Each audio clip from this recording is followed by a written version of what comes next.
Venons-en au sommet de Paris pour l'action sur l'intelligence artificielle. Parmi les grands enjeux autour de l'IA, il y a cette question: comment anticiper l'impact de l'IA sur les enfants et les adolescents? Nos invités en ont fait leur cheval de bataille. Bonsoir Mathilde Serioli, soyez la bienvenue sur TV5. Vous êtes docteur en neurosciences, cofondatrice d'Everyone AI et vous êtes la directrice scientifique, et à vos côtés Anne-Sophie Serret, cofondatrice également d'Everyone AI, directrice exécutive. Alors Anne-Sophie Serret, Everyone AI, c'est quoi? Quelle est la vocation de cette structure à but non lucratif qui participe activement à ce sommet?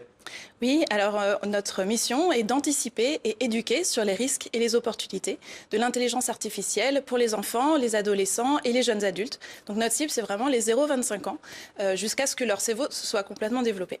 Donc toutes les étapes, on va le voir. Alors lors de ce sommet pour l'action sur l'intelligence artificielle, il y a une information. Le Forum de Paris sur la paix a annoncé la création d'une coalition mondiale qui vise à garantir que cette IA contribue au développement des enfants, justement, plutôt que de leur nuire. Concrètement, qu'est-ce que cela pourrait donner? Ce que ça peut donner, c'est que déjà, il y a 2-3 choses à savoir. C'est que vraiment, on s'intéresse aux enfants, puisque entre 0 et 25 ans, c'est la période où le cerveau se développe vite. Les enfants, ils apprennent rapidement. Mais en dehors de cette période, ça devient plus difficile, c'est moins efficace. On s'en rend bien compte, par exemple, avec l'exemple des secondes langues. Quand on l'apprend beaucoup plus tard dans le développement, on apprend moins bien, on garde un accent, peu importe combien de temps on l'apprend. Et donc, on veut vraiment faire attention, à l'heure de l'IA, de conserver des expériences qui soient riches, qui soient enrichissantes et qui soient adaptées à l'enfant pour être sûr de ne pas nuire finalement au développement, mais au contraire d'anticiper quelles sont les utilisations qui sont bénéfiques de l'IA, parce qu'il y en a plein de belles. Il va vraiment falloir aller finalement définir les risques et définir les bénéfices pour qu'on puisse utiliser l'IA pour le meilleur. Et aujourd'hui, le développement des applications de l'IA va très vite, on le sait, il n'y a pas de barrière de sécurité, de guide d'utilisation, pas de moyens de contrôle dans l'usage qu'en font les enfants. On parle d'ailleurs même parfois maintenant de bébés écrans, d'enfants écrans. Concrètement, quelles sont vos actions pour essayer justement, non pas d'alerter, mais de transmettre aussi, parce qu'encore une fois, il n'y a pas que l'aspect négatif des choses? Oui, alors on croit beaucoup à la multi-expertise, au fait d'avoir tout le monde autour de la table. D'ailleurs, à l'image de notre équipe de cofondation, on a différentes expertises, de l'éducation. On a avec Céline Malvoisin, aussi Grégory Renard, qui est un expert en IA depuis plus de 25 ans, et donc Mathilde Serioli, donc, qui est notre docteur en neurosciences.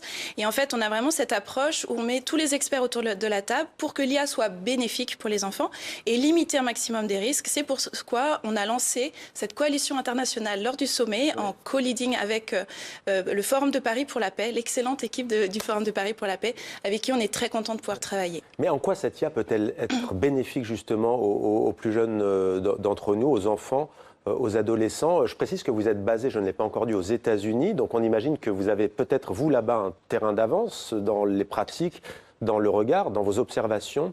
En quoi elle peut être bénéfique? Exactement, on est vraiment au cœur du réacteur et c'est notre force, c'est qu'on peut vraiment anticiper. C'est tout le travail qu'on veut faire. C'est plutôt que d'attendre d'avoir des effets qui pourraient potentiellement être délétères. C'est agir en amont, essayer de comprendre là où elle peut être vraiment bénéfique et aller aider les concepteurs de produits à leur dire mais voilà, quand vous faites de l'IA, c'est ça qu'il faut développer comme produit, donc notamment dans l'éducation.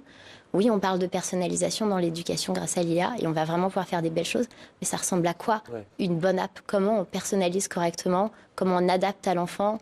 Comment on donne aussi des feedbacks qui sont très positifs? Le but, c'est pas d'aller juste donner des points et des étoiles quand l'enfant a réussi, mais plutôt, grâce à l'IA, d'aller faire une analyse très poussée des erreurs qu'ils font et pouvoir aller leur pointer les difficultés et les leçons qu'ils devraient reprendre. Par exemple, ça, c'est une Mais un des enfant, opportunités. par exemple, qui a 4 ans, 5 ans, 6 ans, comment on pourrait travailler avec un enfant et l'IA, en fait? En quoi il peut l'utiliser? Est-ce que ce sont les parents, l'entourage? Hier, on parlait d'éducation, qui vont utiliser une méthode d'apprentissage, une application. Comment ça fonctionnera? Oui, alors il y a plusieurs choses, mais déjà ça peut être à un niveau simple. On le voit bien, les 4-6 ans par exemple ne lisent pas encore. Donc c'est vrai qu'on le voit avec les outils type Alexa, Siri, qui permettent à l'enfant d'aller rechercher de l'information. Et ça, c'est des relations avec l'IA qui sont OK, parce qu'il n'y a pas d'émotion qui est engagée, c'est vraiment de l'information qu'il récupère. Donc là, par exemple, ça peut être intéressant, oui. La suite, vous allez repartir aux États-Unis, on imagine, vous allez continuer ce travail. Comment est-ce que cette coalition peut justement peut-être faire des émules aussi dans l'espace francophone notamment? On pense à la Belgique, à la Suisse, au Québec aussi peut-être? Oui, tout à fait. En fait, on a déjà 11 pays qui ont rejoint cette coalition internationale, dont la France, mais le Danemark, la Norvège, le Sénégal, le Togo, la Côte d'Ivoire, le Chili, le Mexique. Il m'en manque, mais voilà, il y en a 11 et beaucoup d'autres qui arrivent. On travaille aussi avec les entreprises, donc OpenAI, Google, Hugging Face, Anthropic. Voilà, des grandes entreprises qui veulent vraiment mettre l'IA au bénéfice des enfants. Et l'avantage de travailler ensemble, c'est qu'on va vraiment pouvoir travailler sur des standards, sur des lignes directrices pour que tous ensemble, on puisse atteindre cet objectif. Et si on n'atteint pas cet objectif, quand même, abordons juste en une petite minute le risque. Quel est-il, le risque pour les enfants? C'est un retard de développement, un retard dans le langage, dans le rapport à son environnement? Alors ça peut être plein de petites choses. Et on a vraiment fait un énorme travail de recherche avec les experts en IA et en développement de l'enfant pour aller les identifier. Parmi les choses qui sont peut-être un peu plus inquiétantes, et on n'a pas tant de données, mais on a beaucoup de raisons d'imaginer que c'est pas là où on veut que l'IA aille, c'est vraiment dans la relation à l'IA. On parle souvent de compagnon IA, d'amis IA. Un ami, c'est pas ça. Un ami, c'est une relation 2 à 2. Et on veut être sûr qu'à l'âge où ils sont en train de construire ces compétences sociales, où ils apprennent à être avec l'autre, à être frustrés, à devoir prendre leur tour, ils ont en fait des vraies relations qui permettent de faire ça dans ces fenêtres d'opportunité vraiment dans le développement. Donc c'est ça tout l'enjeu. Et qu'à côté de ça, il y a le sport, il y a la lecture notamment, il y a plein d'autres activités et il n'y a pas que l'IA. Merci beaucoup à toutes les deux d'être venues sur notre plateau, Mathilde Serioli et Anne-Sophie Serré. Merci beaucoup. Merci. On poursuit d'ailleurs, puisque j'imagine que l'information ne vous a pas échappé. Outre celle que vous nous avez donnée, il y a une autre information, c'est la signature d'un texte avec la France notamment, la Chine et l'Inde aussi qui coprésidaient ce forum. Londres en revanche et Washington n'ont pas voulu parapher ce texte.